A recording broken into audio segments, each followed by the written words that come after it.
watched Michelle's newest video yet? Well, come on, take a watch. It's really cool. It ain't that cool. Hello, Merry Meet, everybody. It is MicheleMarieDalene. It is the 12th of January, and it is, of course, I'm sitting in a chair that makes me nervous because someday it's going to go boom when I least expect it to. Anyway, I feel physically better than I did last video. My acid reflux has not been bothering me today, and of course, my stomach's been doing much better. And my asthma is, so-so. Anyway, so the point is that I did work on the pile microphone and the other microphone that I was fixing, and I installed the parts into the pile, and prior to the wires that went to the cartridge breaking off and taking the tiny micro circuit board with it, and test the thing sounded very well. Fortunately enough, the cartridges are fairly inexpensive. In fact, the cartridges I can get is the same cartridge that is in this unit right here, which means it is a cardioid 600 ohm, but it is an OEM. It's not, or it's a generic one. It's not made by Shure, but it's made by somebody else. But it's, for the price of about $10, I can make that microphone pretty doggone nice. And but I decided to not rewire the microphone switch in right now because I'm having some problems trying to get the thing working, because the last thing I want to do is have the wires rip out again, which kind of sucked if you ask me. Maybe we can get to work with a little bit of work, if that makes any sense. So anyway, we got this new microphone cartridges on the purchase list for the month of February. The new chroma key screen should be here either tomorrow or Tuesday, and we will soon be able to generate some chroma key effects as well. I also had to adjust the brightness control on the Formac FS Studio software because it was washing me out. It turns out that the brightness and contrast levels were not quite the same thing as VIDI. VIDI, unfortunately, is a problem to turn on, especially if you just turn the computer on. VIDI really kind of gets kind of cranky, especially doesn't want to start the first time, and then you got to restart the computer, and then it comes out the second time. I don't always have time to do that, so it's just best to have a backup plan just in case. Now, I also want to thank you all for watching the video with Sherry Heaton, and I hope that you also will pay her channel some visits as well. And she's looking for suggestions on topics which she wants to discuss. Sherry is interested in arts and crafts and things like tie-dyes and baking, as well as other types of crafting. So if you want to be a contributor to Sherry's projects, please do. By the way, Rusty's doing fine. He's laying right here. He's actually sitting. He's staring at me on the video here. And by the way, the microphone clip, as you can see, is holding up very well. Please don't do that, Rust, because it makes a lot of noise when you do that. This does not have any kind of shock mount to prevent hand noises and things like that. This is a standard mounting bracket. It is holding up very fine and is ready to go. So as soon as the new microphones cartridges come, the studio mixer is also on the shopping list for February, along with the ancillary odds and ends to attach the Shure SM68 mixer to the system. I did consider getting a Shure M68 FC, which is equally a very nice machine, which has female connectors, which is pretty close to standard, but because it has standard female XLR plugs, it also makes it a little more expensive. if you can get some inexpensive gender changers, female to female, there should be no problem. Speaking of gender, Alex Jones on his channel had a special on the feminizing of America, of people of the world, of men, talking about how so many of the chemicals and insecticides and things are turning boys into girls, at least in part, in their brain chemistry. It turns out that certain types of insecticides, as well as certain kinds of phenols like BPA, are turning boys into androgynous or effeminate men, which sometimes makes men have no desire for sexual contact. It's also affecting our animals, brothers and sisters as well. For example, I know that he mentioned briefly about polar bear females and the polar bear males. The polar bear males are losing their sexual desires to procreate, and the females are, for some reason, are developing masculine glandular genitalia in part, whereas the male polar bears are losing their masculinity and are developing female parts. Same thing with fish. Now, I was worried about Best Ball here because he is a tomcat. He's supposed to be going out there and spreading his genetic material, and yet most of the time, when you look at Rusty, he just lays here, sweet, compassionate, friendly, doesn't fight anybody, doesn't spray. Actually, he does sometimes, but not as much as you would think. He definitely sprays in the cat box, which is where he should be spraying. And of course, he's doing very well overall. He's doing pretty good. So I was concerned that maybe some of this feminizing environmental products have been affecting his kittenhood. Maybe I don't have anything to worry about. Maybe I do. I don't know. You listen to Alex Jones and you start to seriously wonder, does this guy ever have anything else to do besides sit there and talk bad news? I would like to see you try to discuss the positive aspects. Yes, even this topic has positive aspects. First of all, we know that female-brained people are not as gung-ho about going to war and are not necessarily on a regular basis as violent. We tend to be more normally very passive unless it's something we really believe in. And then, yeah, we can get pretty aggressive. But for the most part, the female species is not a fighting force that tends to go out there and try to knock off somebody's block for no good cause. Okay? Second of all is with more effeminate men and women, yeah, them too, we might be seeing longer lifespans. Well, I guess that's good and that's bad. It's good because everybody wants to live longer, but it's bad because, according to the Georgia Guidestones, it says to get the Earth's population below and maintain it at 950 million people. Well, excuse me, but if everybody's living longer, but they're not breeding as much, then you just got a generation of older people and no generation of youngsters to fill in for all those that pass away.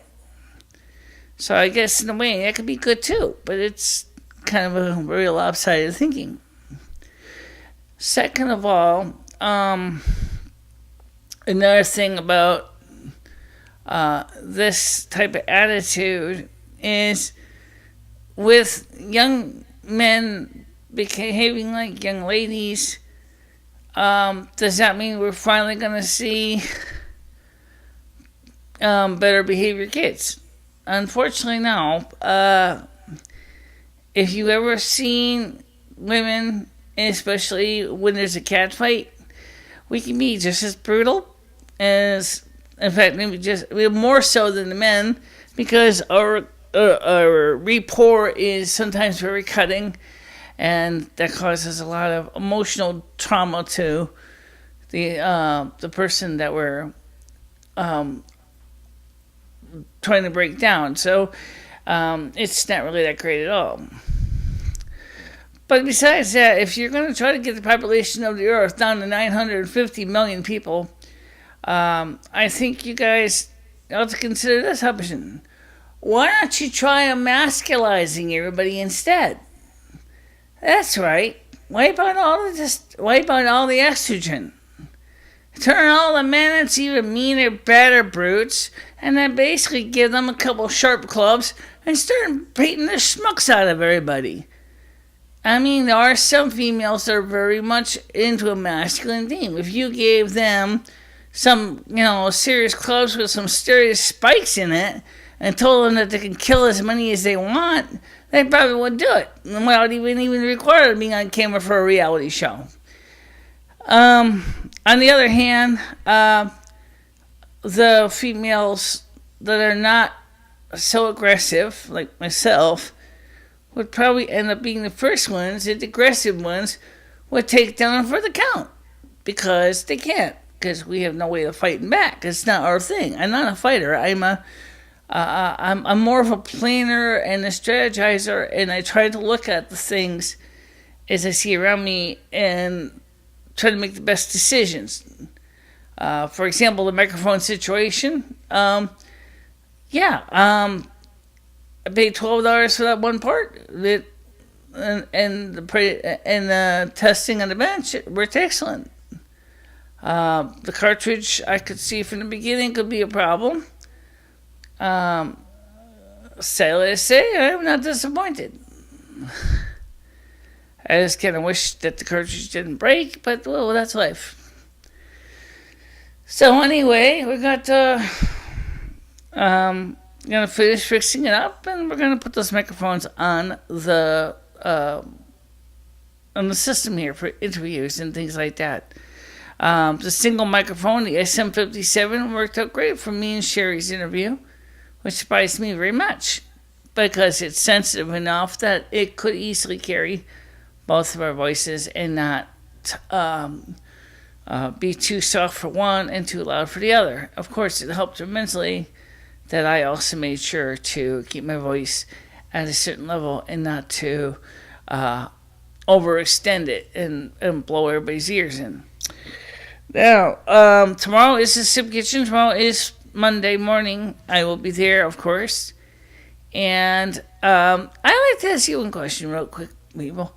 For those of you who live in Winston, for those people who do have the option of visiting the Soup Kitchen, why don't you? I mean, seriously, I never see you in the Soup Kitchen. Why don't you come talk to me? I mean, am I really a bad person? I mean, I've been living here in Winston now for, well, on and off, pretty much since I moved to Winston in 1983. I went to high school here. After high school, I went to, for a while, I went to Arkansas and Prices for Blind. I came back here back in mid-1989, and I was going to go back down to Arkansas again, but I chose not to. I stayed in Winston. I got my associate's degree in computer programming at Northwestern Connecticut Community College. And then I changed my major and went into UConn, studied psychology, trying to figure if I could debug the brain like I can debug an errant piece of software. That was a wonderful educational experience for me. It turns out that there is some techniques that do cross over between psychology and computer science. Not with some modifications, I must add, but there were some techniques. And of course, then to go ahead and come and then get stuck living in stores for a few years. Then moving to, in 1993, from stores, Celeron Square, with F. Perigo Place, and moving to downtown Willimantic, and then living there until about 2000. Then coming back to Connecticut, living with my parents for a while. Then in 2003, moving out of my parents' house, lived in Torrington for a few years, because it was a tiny place in the hole in the wall. I didn't like it very much. When my father passed away about 2007, I came back here and moved into 112 Main Street, where I am now. And I got somebody asking me if I would consider relocating another time. And I personally have got one word to say to you. No, I don't want to move again unless it's really in my best interest. And me and this individual are friends, and he has a girlfriend, and they're doing their own thing, and I kind of want to respectfully allow them to be doing their own thing. And I'm not necessarily interested in moving in with them. I want to maintain my own independence. He says, well, because your eyesight's failing as is hers, because, you're both getting older, would you consider, I didn't say anything at the time, because I couldn't disagree with him, but at the same time, I said to myself I've been here long enough that I don't really want to have to go through all the aggravation of getting a moving truck, packing all my stuff, putting it into a moving truck, schedule for some people to take the stuff up or call a mover, get the stuff packaged, and make sure they don't break anything carelessly, come up with a security deposit for an apartment, transfer the electric and gas over to another apartment. I just want to, never mind my bank account and Social Security and all that stuff. It's just like, I don't really want to move. I really don't. He wants to get out of Winsted. I personally don't really have a problem with Winsted. I lived here all my life, pretty much all my adult life. And I have also lived in Willimantic. I also lived in stores. So I lived in another town that was kind of like Winsted, but Winsted is where my energy base is, where my mojo is, if you will. And this is where I'm at my strongest, spiritually and emotionally. When I was living in Willimantic, in stores, I didn't have the energy base, and I was becoming sicker and sicker and sicker. And a couple times, I really seriously felt that I was going to die in misery. And so I made a conscious decision, taking advantage of the situation that was upon us, of our apartment building being foreclosed on by the bank, to come back into this area to again rebuild my energy levels. And I've been here ever since. Even Torrington, unfortunately, was also a parasitic adventure because it was draining my energy level, because emotionally, Torrington was, it just was not very compatible for me to be in Torrington. So I didn't like Torrington because I lived right on Litchfield Street, the sirens going to the hospital. It's almost like Solitary 3.0, where you could earn an hour of sirens. If you ever lived on the road to the hospital, it seems like every day it's like an hour of sirens. Thanks a lot, Val. You hear that, right? I was watching that show, by the way, on Fox Reality Channel. By the way, speaking of reality shows, have you been watching Cutthroat Kitchen? It's actually pretty decent. I watched the latest Sunday episode just now. Of course, my DVR, I can watch it when I'm good and ready. And but one of the shows I kind of miss is Beauty and the Geek, and I also miss Solitary. I didn't like 3.0 as much. I liked 2.0. I didn't like 3.0. I never saw even 1.0 on Solitary. So I really would love to see the continuation of the series of 2.0's tip themes in the original. I wanted it to be on the show. I really did. I think it would have been cool. But I think it probably would have mean that's after a while. Well, anyway, I'm getting hot, and I got some things I gotta do. I gotta get this video ready for you, and like my kitty cat says, please don't forget to keep watching the videos. In a couple days, we'll be showing you a chroma key demonstration. I don't know how it's gonna go. I mean, I hope it works out. But it wouldn't be the first time if there's any technical issues that could potentially make problems for us. Well, we'll have to play it by ear and see how it goes. So I'll talk to you soon. Bye bye, guys.